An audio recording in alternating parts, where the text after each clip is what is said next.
Hi, everyone.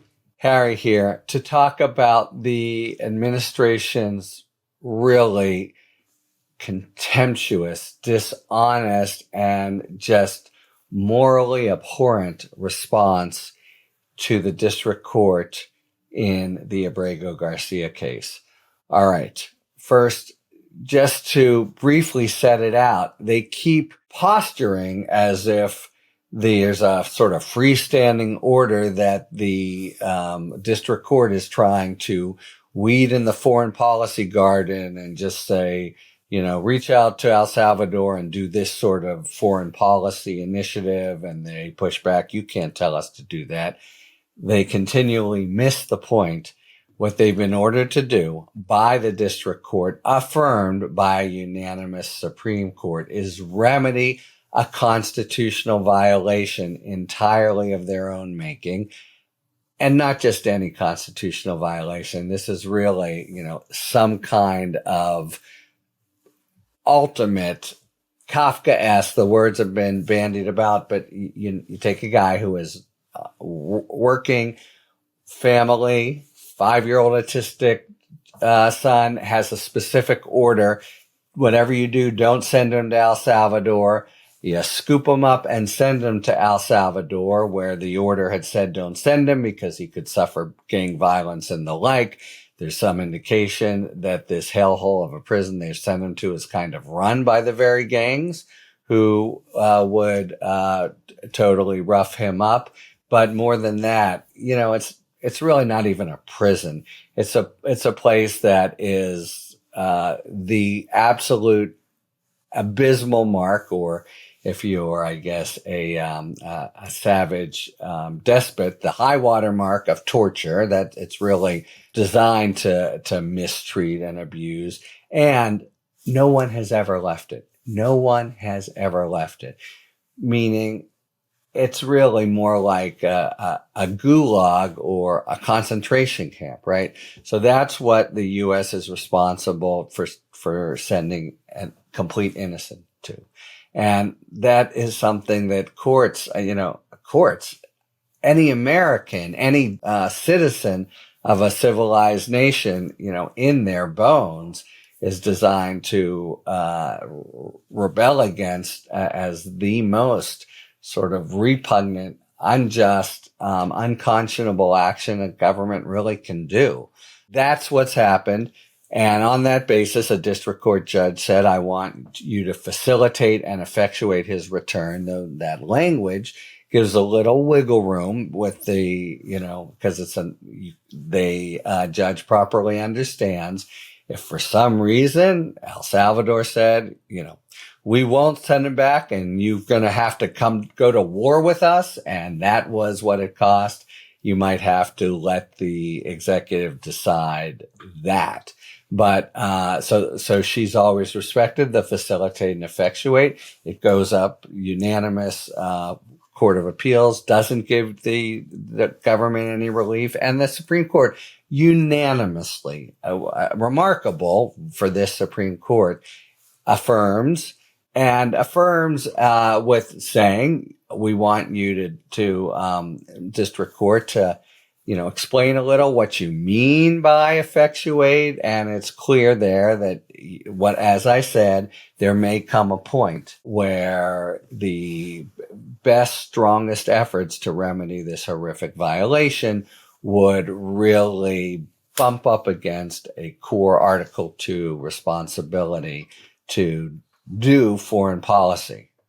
That point, however, the United States has identified as the very starting line. So they've come out yesterday with their latest submission to the district court, which she's ordered them to do every day. First, once again, they completely flout her order. She says, what I want to know is what you've done to date to secure his release and what your plan is from custody and what your plan is going forward to do it. In addition, I want to know his status. So they grudgingly have provided his status, and then they simply ignore her demand to her judicial order affirmed by the Supreme Court to tell what steps they have taken, and they've taken the completely confrontational position that to lift their little finger, all they can do, all that the United States can do is remove any barriers from his returning to the United States. So if El Salvador this is really what they're saying. It's ridiculous as well as contemptuous as well as unconscionable.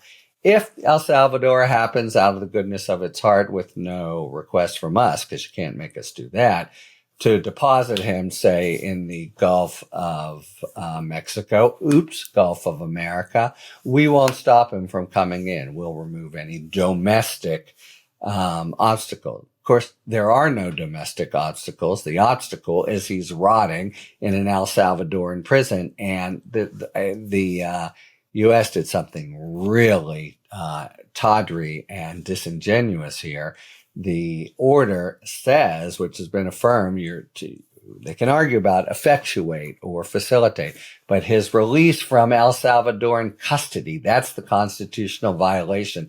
And they literally misquoted as return to the United States. That's not what's been ordered. The order is release from custody and effectuate his release from custody, which gives a little bit of room in the joints, but just a little. In these foreign policy matters, you give deference to the executive, but that's based on a presumption of good faith, and the executive needs to have good faith and comply with its, overweening obligation to not violate the Constitution and to remedy the Constitution when it has. And I just want to repeat, any constitutional violation is serious. But this we're talking about is it's really the ultimate. It's so barbaric, so indecent, and now they are lying about it. So they have told the district court, they've misconstrued in a really bumbling, primitive way what the order is, and then they have construed their misconstrued order to say, and all we have to do is remove any domestic impediments, and that is not all they have to do. So this is a real showdown, and they're being complete, what my paisan from Pittsburgh would call jagoffs.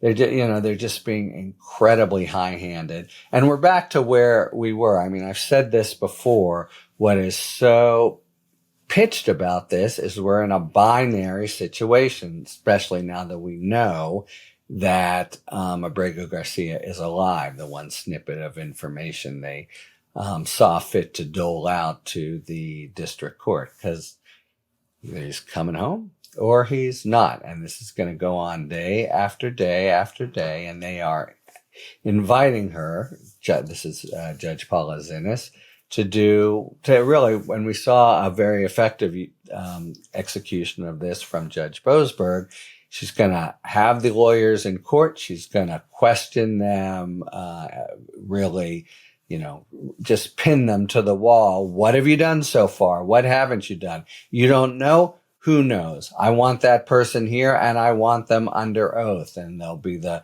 threat of contempt and all those things in the air, though, just as a quick little asterisk that I expect we'll be coming back to. You can hold the U.S. in contempt, but what the remedy is gets funky.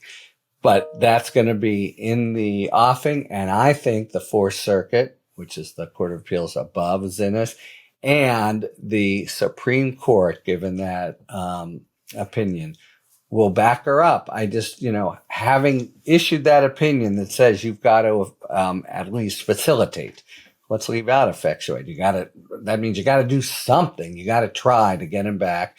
And everybody understands, by the way, it's the easiest thing in the world to get him back. They will absolutely, El Salvador, if we say, send him back now, please. Of course, they will, absent some scheme where we say, where they collude with El Salvador for El Salvador to assert sovereign rights and refuse, just a, complete fraudulent setup.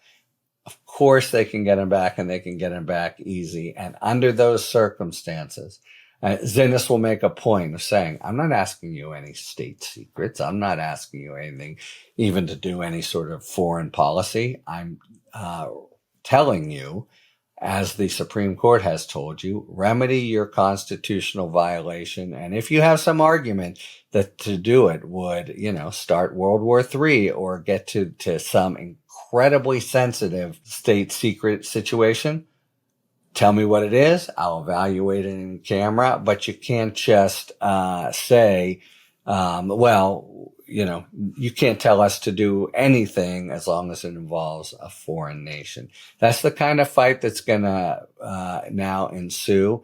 They're totally asking for it. And, this is like a complete rule of holes for the United States. When you're in a hole, stop digging, because until they release him, and unless they release him, it's just going to, keep going and going with Judge Zinnis.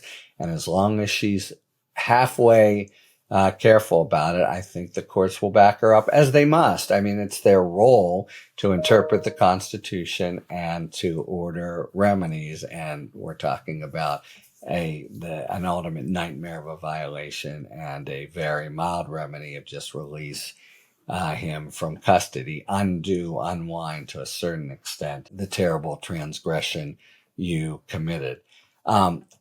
Interestingly, the president of El Salvador is in the country today.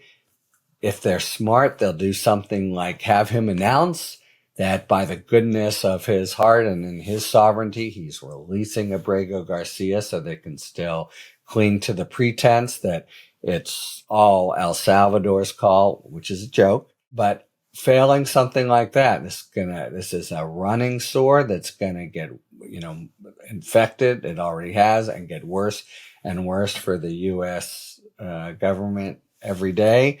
And at the end of the day, it will be there. Really, all they can do would be to simply trigger the constitutional crisis we've all been thinking about, worrying about, keeping our eye on, by saying, screw you, Supreme Court, we're not going to do anything. But failing that, I don't see them wriggling out off the hook here, and everyone sees what's going on. A, it's a terrible violation they've done. B, the obligation is to reverse it. And C, it's just not a heavy lift to do so. Everyone understands it's easy, and their stance that you can't do it is bogus under the law. And to the extent they try to proffer, as they did with Boasberg, it's state secrets, she'll still have, will Judge Zinnis, some tools to say, oh yeah, what exactly, let's show me this in my chambers. And I do think that, having already really basically backed her, the Fourth Circuit and Supreme Court will continue to, so long as the administration's acting in this absolute jerky way. You can imagine they're asserting at some point that something really is serious, and some members of the Supreme Court saying, well, we have to back off, even though everyone understands they're probably lying. But we're nowhere near there yet. Where we are is the U.S. refusing to even take step one, as it's been ordered to do. And we're going to see Zinnis come down hard on them, and she has, arrows in her quiver that she still can shoot their way.